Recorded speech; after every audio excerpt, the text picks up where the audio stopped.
নাইট্রোজেনের প্রধান উৎস কোনটি?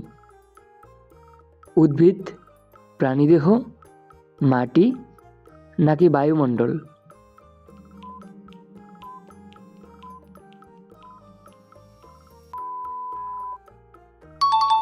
উত্তরটি হবে বায়ুমণ্ডল। এবারে দ্বিতীয় প্রশ্নটি হচ্ছে, জোয়ারের কত সময় পরে ভাটার সৃষ্টি হয়? 6 ঘন্টা, 6 ঘন্টা 13 মিনিট, 8 ঘন্টা নাকি 8 ঘন্টা 15 মিনিট?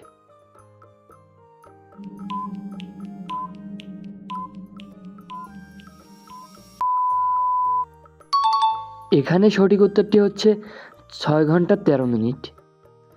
পৃথিবী তৈরির প্রধান উপাদান কি? Hydrogen, carbon, aluminium, silicon?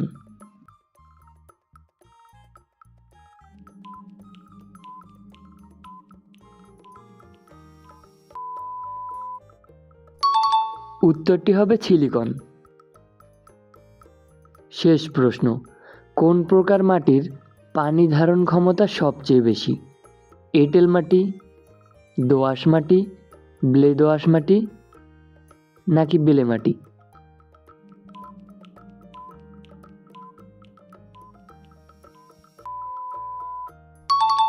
সঠিক উত্তরটি হচ্ছে এঁটেল মাটি।